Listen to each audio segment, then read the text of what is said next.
Welcome to another video of Avoid LPG Loss with Gotsi. ഒഴിവാക്കാൻ പറ്റുന്ന ചെറിയ ചെറിയ നഷ്ടങ്ങൾ. ആദ്യമായിട്ട് പ്രകൃതിയിലുള്ള കാറ്റെന്ന് പറയുന്ന ഒരുത്തരുണ്ടല്ലോ, അവനെയാണ് സൂക്ഷിക്കേണ്ടത്. എങ്ങാണ്ടും ഒരു ഗ്യാപ്പ് കിട്ടിയിട്ടുണ്ടെങ്കിൽ ആ സ്റ്റവിന്റെ അതുവഴി വന്നങ്ങോട്ട് ഈ തീ എന്ന് പറയുന്ന സുന്ദരി അങ്ങോട്ട് തലോടി അങ്ങോട്ട് സുഖിപ്പിക്കാൻ നിൽക്കും. ഇതാണെങ്കിലോ അവനെങ്ങാണ്ടും ഇതുവഴി വന്നിട്ടുണ്ടെങ്കിൽ അവൻ വിളിക്കുന്നിടത്തേക്ക് ഇറങ്ങി ഓടാൻ ഞാൻ ഏത് നേരം തയ്യാറാണ് എന്ന് പറഞ്ഞാണ് ഇത് നിൽക്കുന്നത്. നമ്മൾ വേണ്ടേ ഒരു ഉത്തരവാദിത്തം എടുത്ത് അവരെ വേണ്ടതുപോലെ അകൽച്ചയിൽ നിർത്താൻ? അത് സൂക്ഷിക്കേണ്ടത് നമ്മുടെ കടമയില്ലേ. പിന്നെ പോയിട്ട് പറഞ്ഞിട്ട് വല്ല കാര്യമുണ്ടാ? ഷോ. രണ്ടാമതായിട്ട് ഈ ബേണറിന്റെ ഹോൾസ് അല്ലാണ്ട് ചിലപ്പോൾ അടി കൂടിയൊക്കെ ഇച്ചിരിയൊക്കെ അങ്ങോട്ട് ചീറ്റാറില്ലേ? അത് അവൻ വിളിച്ചു പറയണത് എന്നെ ക്ലീൻ ആക്കാൻ നേരമായി എന്നാണ്. ഇവിടെ വിളിച്ചു പറയാൻ തുടങ്ങിയിട്ട് കുറച്ച് നാളായിട്ടാ.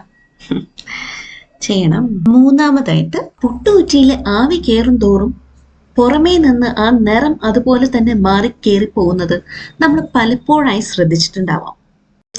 ഇതിലിപ്പോ ഈ കുക്കറിന്റെ മുക്കാൽ ഭാഗത്തോളം നല്ല തണുത്ത വെള്ളമുണ്ട്.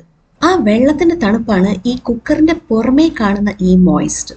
വെറും ഏകദേശം 30 സെക്കൻഡ് കൊണ്ടാണ് ഈ മോയിസ്റ്റ് അങ്ങോട്ട് മാറിപ്പോകുന്നത്.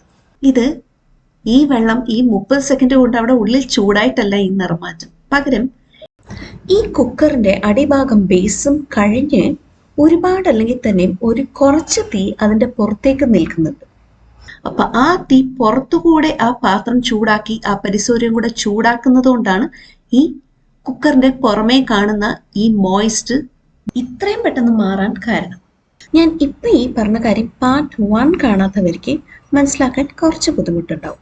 അതിന്റെ ലിങ്ക് ഞാൻ കൊടുത്തേക്കാം. പാത്രത്തിന്റെ ഷേപ്പ് ഏതുമായിക്കൊള്ളട്ടെ, അതിന്റെ ഫ്ലാറ്റ് ബേസും കഴിഞ്ഞ് പുറത്തേക്ക് നിൽക്കുന്ന തീ കുറച്ചൊക്കെ വേസ്റ്റ് ആകുന്നുണ്ട് എന്ന് പ്രൂവ് ചെയ്യുന്ന നല്ലൊരു ഉദാഹരണം തന്നെയാണിത്, അല്ലെ?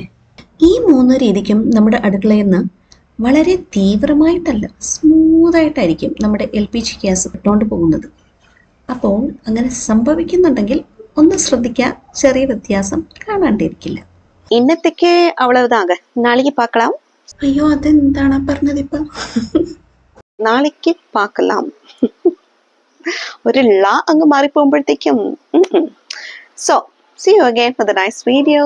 This is Gotsi and bye.